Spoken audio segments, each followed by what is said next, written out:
Hello everybody, welcome back, youtube.com/Geek Aloud for another Let's Install. Today, Skull and Bones digital install onto a PlayStation 5 Pro.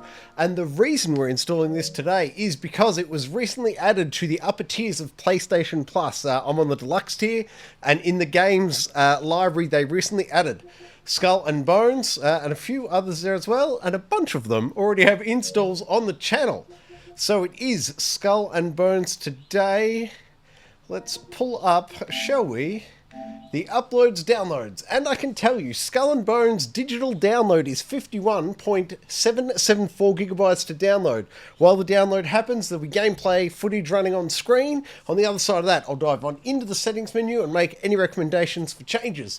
Then, of course, we bounce back to the PS5 Pro's dashboard, and I'll pull up the title particulars, the current version number, and the full and complete install size, as it will be larger than the download size due to some compression. Please check out now the gameplay for Skull and Bones running on a PlayStation 5 Pro.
It's a company event.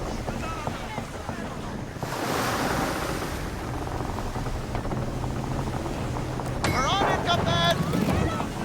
That's a progress ship! Move closer! Captain, she's brand new!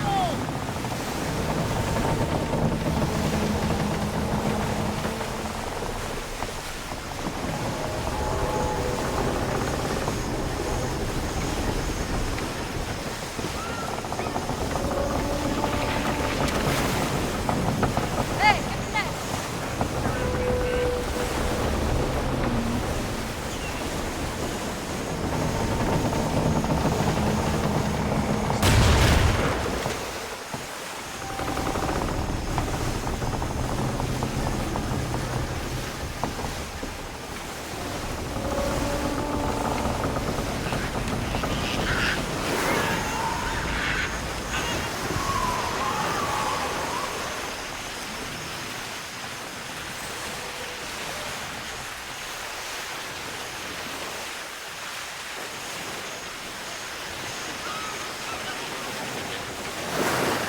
Nothing like this with pressure control.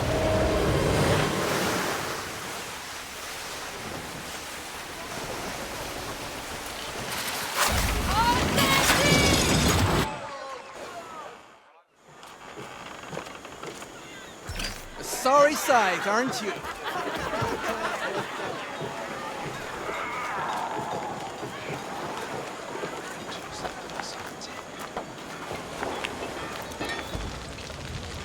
I'll build you a fine weapon.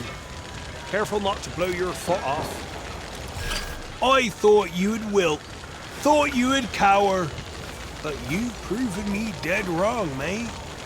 You butchered Compagnie's warships and guard their holds, just like a proper pirate would. If any pose too fierce a challenge, I'll forge you something deadlier.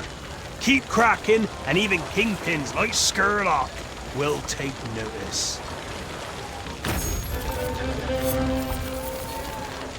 Installed right here, youtube.com/Geek Aloud, Skull and Bones. Let's put it on now and find the settings menu. Okay, here we are at the main menu for Skull and Bones. Let's dive on into the options. Settings, gameplay, input, wireless controller, yes thanks. I suppose from that it also does keyboard and mouse at a guess. Camera shake, on, yes please, but if you suffer motion sickness, go ahead and disable camera shake, it'll help. Enable interaction outline, no thank you. It gives a horrible big outline. I don't like the look of it, but if you're struggling to find things to interact with, maybe you want to turn it on. Crossplay, on, yes thank you. Dither sails in combat, no thanks. Enable follow camera, yes please. Anonymize names for all. I'm just doing this because the video is obviously going up on YouTube. Display armor skins for other players is on. That's it for gameplay. Controller. Customize control. They almost have the perfect controller map. Not quite though. Good to know that we can customize everything there though.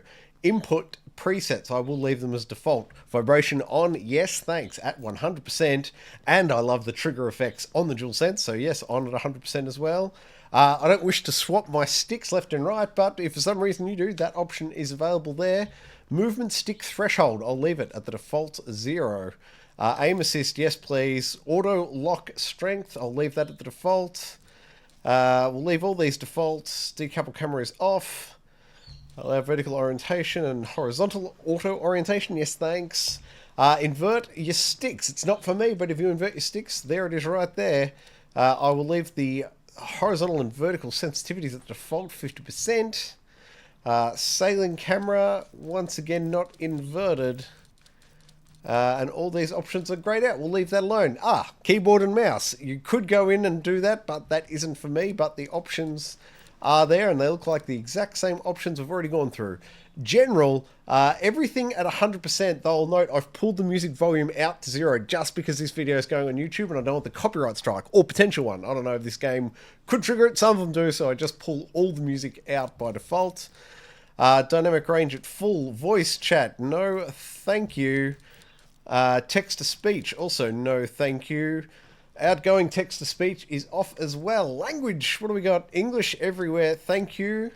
And I don't want any subtitles. Display subtitles are off, but you can go through and customize that if you're so inclined. Visual display settings. I'm not going to go through the settings. I've got the studio lights on in my eyes, but definitely take time to set it up for your environment. It's well worth it. Customize the user interface. Colorblind preset. I don't suffer from color blindness. If you do, you might want to flick that around. Text chat, as I said, I'll leave it off.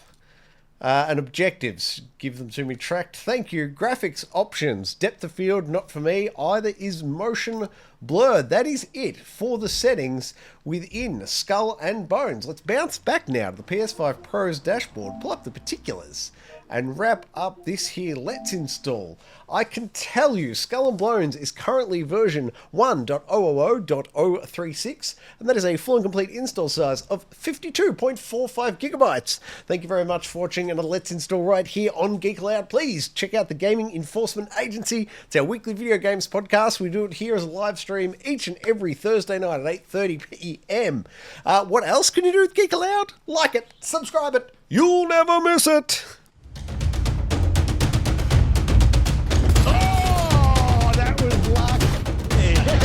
That's something.